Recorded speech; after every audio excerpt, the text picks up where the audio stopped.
Hi. So ఎట్లా జగన్ గారు ఎవరైతే మీకు చెడు చేశారో వాళ్ళ పేర్లు రాసుకొని తర్వాత మనం వచ్చాక తీసుకుంటున్నాం ఎంతవరకు కరెక్ట్ అంటారు? ఒకటండి, గతంలో నారా లోకేష్ గారు యువగర్ల పాదయాత్రలో రెడ్ బుక్ రాసుకుంటున్నాను, రెడ్ బుక్ రాజ్యాంగం అమలు చేస్తాము, కొంతమంది అధికార పార్టీకి ఎవరైతే వేధింపులుగా ఒక క్యాడరు పార్టీ కార్యకర్తలు పార్టీ అధికార పార్టీలో ఉన్నటువంటి నాయకుల్ని ఎవరైతే ఇబ్బంది పెడుతున్నారో అటువంటి వారిని అయితేనేమి కొంతమంది తెలుగుదేశం పార్టీకి అనుకూలంగా ఉండేటువంటి ఆఫీసర్ ఇబ్బంది పెడతారని చెప్పేసి ఒక రెడ్ బుక్ అనేది రెడీ చేస్తామని చెప్పేసి యువగలం పాదయాత్రలో నారా లోకేష్ గారు స్టేట్మెంట్ ఇవ్వడం జరిగింది.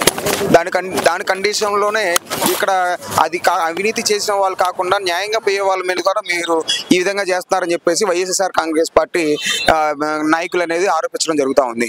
అది తప్ప ఉప్పు అనేది న్యాయస్థానాలు ప్రజలందరూ అందరూ విచారణ పరిధిలో ఉన్నారు. నిందితులుగా తేల్చాలంటే ఇంకా కోర్టుల పరిధిలో ఉంది కాబట్టి అది ఏం జరుగుతుందో మనం వేచి చూడాలని చెప్పి మేము భావిస్తా ఉన్నాం.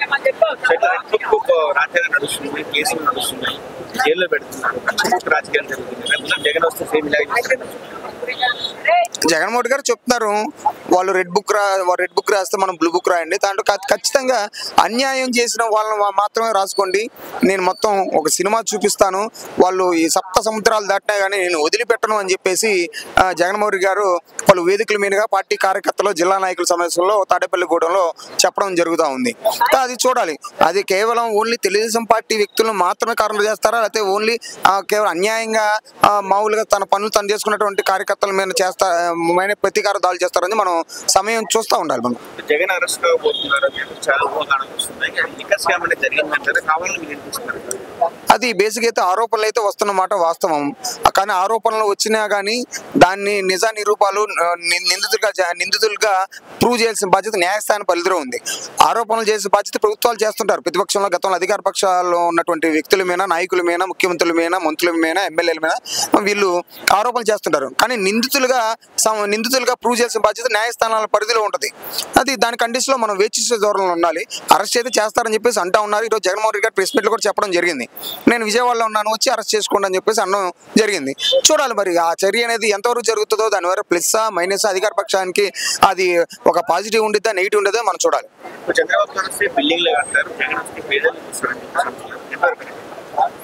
జగన్మోహన్ రెడ్డి గారు పేదలకైతే న్యాయం చేసిన మాట వాస్తవం అని చెప్పేసి సామాన్య ప్రజలైతే కోరుకుంటా ఉన్నారు.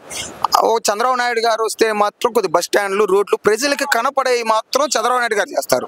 నాకు తెలిసిన అనుభవంలో జగన్మోహన్ రెడ్డి గారు ఏం చేస్తారంటే పేద ప్రజలకు కావాల్సి చేస్తారు.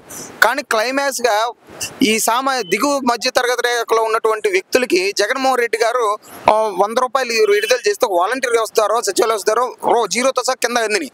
కానీ ఈ మధ్యలో లీడర్ వ్యవస్థలో తెలుగుదేశం పార్టీ గతంలో జనభూమి కమిటీ వల్ల 100 రూపాయలు రిలీజ్ చేస్తే 100 రూపాయలు కరెక్ట్గా రిలీజ్ అవ్వలేదని అభియోగం అయితే పేద ప్రజలు అయితే ఉన్నాయి. కానీ దీన్ని కంపేర్ చేసుకొని రేపు వచ్చేటువంటి ఎలక్షన్లో నిర్ణయం అనేది తుది నిర్ణయం తీసుకునేది కక్షాదింపు చర్యలు ఎలా ఉన్నాయి, ఒక నాయకుల యొక్క ప్రోద్బలం, వాళ్ళ యొక్క ఒత్తిడికి సామాన్య వ్యక్తుల మీద కార్యకర్తలు ఎలా ఉందనేది ఆ చర్యకి ప్రతి చర్య అనేది రేపు ఎలక్షన్లో ఖచ్చితంగా పేద ప్రజలు దిగువ మధ్య తరగతి చూపిస్తారని చెప్పేసి మేము భావిస్తూ ఉన్నాం. ప్రజల వద్దకే పాలన రేషన్ బండి ఇంటికి వచ్చి రేషన్ ఇచ్చి అలాంటి వాహనాన్ని క్యాన్సిల్ చేసి ప్రజల్ని క్యూలో నిలిచారు. అది ఖచ్చితంగా వృద్ధులు అయితేనండి, ఒక రేషన్ డీలర్ దగ్గర వృద్ధులు వెళ్ళలేరండి, వృద్ధులు వెళ్ళలేరు, వికలాంగులు వెళ్ళలేరు. కానీ వాళ్ళనైతే మళ్ళా సేమ్ అక్కడైతే ప్రతి గవర్నమెంట్ మారినప్పుడు అయితే రేషన్ కోటాలు మారుతూ ఉంటాయి. ఆ కొత్త కోట ఏదో ఇప్పటి వరకు తెలియదు. ఇవి వచ్చి ఒక సైరన్ కొడితే ఆ సైరన్ దగ్గరికి వెళ్ళడమో, లేకపోతే ఆ రేషన్ కార్డులో ఎవరైతే తంబేసే వ్యక్తులు ఉంటారు, 2-3 ఉంటారు, ఎవరు తీసుకోవడం జరిగింది. కానీ అదే షాప్ కాళ్ళు మళ్ళీ ఎత్తుకొని వెళ్ళడం మళ్ళీ కొత్త చర్య. ఈ ప్రభుత్వాలు మారినప్పుడల్లా ఈ చర్యలు ఇటువంటి ప్రతి ఒక్క దాని సిస్టమ్ మార్చే ప్రక్రియ అయితే మారుస్తా పోతే ప్రజలు ఇబ్బంది పడతారు. అది ఖచ్చితంగా ఈ రాజకీయాల్లో మన సౌత్ ఇండియన్ పీపుల్ మనకు బేసిక్గా తమిళనాడు ఎలా అయిపోయిందో ఆంధ్రప్రదేశ్ అలా అయిపోయింది. ఎప్పుడు వాళ్ళు పని చేస్తే వీళ్ళు పని చేయడం, వీళ్ళు పని ఓపెన్ చేయడం. దీనివల్ల మన సౌత్ ఇండియాలో మనం ఈ ఒక అభివృద్ధి దిశగా పోకుండా కక్షాదింపు చర్యగానే రాజకీయాలు నడుస్తున్నాయని చెప్పేసి మేము భావిస్తా ఉన్నాం.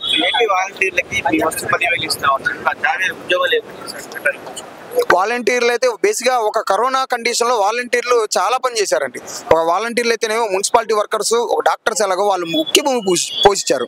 చాలా మంది కరోనా కండిషన్లో వృద్ధులు అయితేనేమో చాలా మంది హైదరాబాద్లో ఉంటారు, మనవాళ్ళు మనవరాళ్ళు లేకపోతే కూతుళ్ళు కొడుకులు జాబ్ కొని ఉంటే వీళ్ళు ఒక ఇన్ఫర్మేషన్ వచ్చి హైదరాబాద్ నుంచి ఒక ఆంధ్ర పోయేలోపు చాలా ముందు ప్రాథమిక చర్యలు కరోనా కండిషన్లో మెడిసిన్ అయితేనేవ్వండి, కొద్దిగా బీచింగ్ చల్లడం అయితేనేవ్వండి, ఆ చుట్టుపక్కల వాళ్ళకి స్ప్రెడ్ కాకుండా వాలంటీర్లు అయితే ఖచ్చితంగా చేశారు. ప్లస్ వాలంటీర్లు వచ్చేసరికి ఈ పెన్షన్ అనేది ఇంటికి తీసుకెళ్ళడం అనేది అది బృహత్తరమైన చర్య, చాలా మంచి చర్య. మరి అటువంటి ప్లాన్ కూడా మరి తీసేసే జరగడం అనేది చాలా అది ప్రజాస్వామ్యంలో అదొక అసంబద్ధ చర్య అని చెప్పేసి నేను భావిస్తా ఉన్నాను.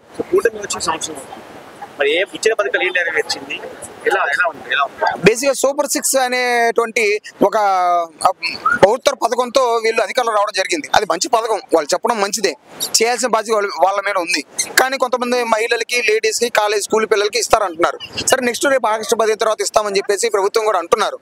కానీ ఇవ్వాలి, ఇస్తే ఖచ్చితంగా పేద ప్రజల్లో దిగువ మధ్య తరగతి బిలో మంచి పేరు తెచ్చుకుంటారు. కానీ తీసుకోకపోతే ఖచ్చితంగా జగన్మోహన్ రెడ్డి గారికి అయితే ఏ గతి పట్టిందో అదే గతి, అంతకుమించి గతి అయితే ఖచ్చితంగా పట్టింది. ఎందుకంటే చాలా ఆశపడి ఉన్నారు పేద ప్రజలు, ఆశపడి 150 స్థానాలకు వచ్చే వ్యక్తి 11 స్థానాలకి పరిమితం చేశారు. మరి వీళ్ళు ఎందుకంటే చంద్రబాబు నాయుడు గారు చాలా సీనియర్ వ్యక్తి, తను వచ్చేసరికి 3-4 సార్లు ముఖ్యమంత్రి చేశారు, చాలా మేనిఫెస్టో కండిషన్లో చాలా రూపకల్పన చేసే వ్యక్తి. ఖచ్చితంగా పేద ప్రజలకు న్యాయం చేస్తారని చెప్పి మేము భావిస్తా ఉన్నాను. కానీ చేయని పక్షంలో మళ్ళీ గత ప్రభుత్వాలకు ఏదైతే ఒక జరిగిందో అటువంటి చర్యనే, అటువంటి ఒక యాక్షనే మళ్ళీ పేద ప్రజలు ఇటువంటి ప్రభుత్వానికి కూడా ఇస్తారని చెప్పేసి మేము భావిస్తా ఉన్నాం. ప్రతి మహిళకి ఫ్రీ బస్ ఇస్తాం. ఫ్రీ బస్ అనేది ప్రభుత్వ బడ్జెట్ ప్రకారం తెలంగాణలో అయితే కొద్ది ఇంప్లిమెంట్ జరుగుతూ ఉంది. దీన్ని చూసి కర్ణాటక దాంట్లో చూసి చంద్రబాబు నాయుడు గారు మేనిఫెస్టోలో రూపకల్పన చేశారు. ఇస్తే మంచిదే, ఇవ్వని పక్షంలో దాన్ని ఆశించే వాళ్ళు ఏ విధంగా చర్య తీసుకుంటారు అనేది మనం గమనించాలి. ఎందుకంటే ప్రజాస్వామ్యంలో ప్రజలే ప్రభువులు. యేసు, దాసు, ఇస్మాయిల్ అన్ని కులాల వారు కూడా ప్రభుత్వ అధినేతలు చేసే నిర్ణయానికి కట్టుబడి ఉంటారు, ఆచరిస్తారు, ఆలోచిస్తారు, అనుసరిస్తారు. లేని పక్షంలో వాళ్ళకి ఓటు ఒక ఆయుధంతో ఖచ్చితంగా సమాధానం చెప్తారు. కానీ చంద్రబాబు నాయుడు గారు చాలా సీనియర్ వ్యక్తి, ఆయన చాలా ప్లస్ సెంట్రల్లో నరేంద్ర మోడీ గారు అధికారంలో ఉన్నారు. ఈయన చెప్తే ఈయన పరిస్థితిలో నితీష్ కుమార్ వీళ్ళిద్దరు యొక్క సలహాలతో, వీళ్ళ యొక్క మద్దతుతో గవర్నమెంట్ నడుస్తూ ఉందని చెప్పి భావిస్తూ ఉన్నాం. కాబట్టి ఖచ్చితంగా బడ్జెట్ తెచ్చి చేస్తారని చెప్పేసి ఒక ఆస్తి అయితే పేద ప్రజలు ఉన్నారని చెప్పి మేము భావిస్తా ఉన్నాం. ఇలాగంటే ఇప్పుడు ప్రజెంట్ అధికారంలోకి వచ్చి సంవత్సరం అయింది, రేపు చేస్తామంటున్నారు. చేయని పక్షంలో ఖచ్చితంగా జగన్మోహన్ రెడ్డి గారు ఇంకో పార్టీ రావచ్చేమో, జగన్మోహన్ రెడ్డి రావచ్చేమో. కానీ ఒకటే విషయం చెప్తా, కానీ వాళ్ళు ఇచ్చిన సూపర్ 6 అయితే పథకాలు అయితే ఖచ్చితంగా అమలు చేసి బాధ్యత. ఎందుకంటే ఎన్నో ఆశలతో పవన్ కళ్యాణ్ గారు ఫుల్ మెజార్టీ ఇచ్చారు, చంద్రబాబు ఫుల్ మెజార్టీ ఇచ్చారు. కానీ చూడాలి మనం ఫుల్ మెజారిటీ ఇచ్చినప్పుడు ఖచ్చితంగా వాళ్ళ యొక్క ఆశయాలు అనేది ఫుల్ఫిల్ 100% చేయాలి. లేని పక్షం ఖచ్చితంగా గత ప్రభుత్వాలు ఎదుర్కొన్నటువంటి సమస్యల్ని ఈ ప్రభుత్వం కూడా ఖచ్చితంగా ఎదుర్కొని అంతకన్నా తక్కువైనా ఆశ్చర్యపోనక్కర్లేదు.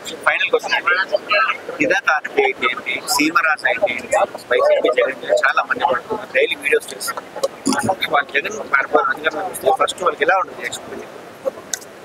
అది ఒకటండి, బేసికల్ ఏంటంటే ఒక వ్యక్తుల మీద ప్రజాస్వామ్యంలో ఒకళ్ళ మీద కక్షపూరిత రాజకీయాలు చేయకూడదు. ప్లస్ కక్షపూరితంగా వ్యక్తిగతంగా అయితే కిరా కార్పీలు కానివ్వండి, అయితే ఈ హైదరాబాదీలు కానివ్వండి, వ్యక్తిగతంగా ఇది మన ప్రజాస్వామ్యం, మనందరం తెలుగు వాళ్ళం, సౌత్ ఇండియన్ పీపుల్, ప్లస్ మొదటిగా ఇండియన్స్. మనం ఇక్కడ వ్యక్తిగతంగా కుటుంబ పరంగా మనం మాట్లాడకూడదు. కుటుంబ పరంగా వ్యక్తిగతంగా మాట్లాడిన వాళ్ళు ఏమైతే ఫలాలు అనుభవిస్తున్నారో మనం ఆల్రెడీ చూస్తూనే ఉన్నాం ప్రజెంట్. కానీ కక్షపూరిత రాజకీయాలు ఉండకూడదు, కక్షపూరిత వ్యాఖ్యలు ఉండకూడదు అని చెప్పేసి ఒక లౌకికవాదిగా, ఒక ప్రజాస్వామ్యం ఉండేటువంటి ఒక న్యూట్రల్ వ్యక్తిగా నేను ఆ విషయాన్ని తెలియపరుస్తా ఉన్నా. ఇప్పుడు లైఫ్ ఇచ్చారు, లైఫ్ ఏం చూసుకున్నారు ధైర్యం, పోస్ట్ ఆశిస్తున్నాడా ఏంటి ధైర్యం? జబర్దస్త్లో బేసిక్ చాలా మందికి కిరా కార్పీ మనం యూట్యూబ్ లో చూస్తూ ఉంటాం. చాలా మందికి అయితే చిన్న చిన్న నటులకైతేనే, కామెడీ యాక్టర్లకి, వీళ్ళందరికైతేనే ఆ రోజా గారు చాలా లైఫ్ ఇచ్చారు. కానీ ఆమె తిట్టడం తప్పు. కానీ అధికార పార్టీ నుంచి వాళ్ళు ఏమో లాభాపేక్ష ఆశిస్తున్నారేమో మనం గమనించాలి. కానీ ఖచ్చితంగా అయితే దీని కండిషన్లు అయితే ప్రజాస్వామ్యంలో ఖచ్చితంగా అటువంటి వ్యక్తిగత దోషంలో అయినా మన ప్రజాస్వామ్యానికి పద్ధతి కాదు. ఏదో యూట్యూబ్లో రేటింగ్స్ కోసం, దానికి సంచలనాల కోసం మాట్లాడితే మన రియాక్షన్ ఎలా ఉంటుందో అంతే కనుక రియాక్షన్, వీళ్ళు ఇచ్చే యాక్షన్ బట్టి రియాక్షన్ షార్ట్ పీరియడ్లో ఉంటుంది. కానీ తప్పది. ఫస్ట్ మనం ఏంటంటే మన భారతదేశంలో మనం ఏంటంటే ఒక ప్రజాస్వామ్యంలో బతికేటప్పుడు, ఒక ప్రజల యొక్క బండలు పొందేటప్పుడు మీకు అభిమానులుగా అన్ని పార్టీలు, కులాలు, మతాలు, ప్రాంతాలకు అతీతంగా, ఛానళ్ళకు అతీతంగా, ఏరియాలకు అతీతంగా, మతాలకు అతీతంగా అందరూ అభిమానులు ఉంటారు. కాబట్టి అందరిని పరిగణలు తీసుకొని ఇటువంటి వ్యాఖ్యలు అనేవి వ్యక్తిగత వ్యాఖ్యలు చేయకూడదని చెప్పి నేను భావిస్తా ఉన్నాను.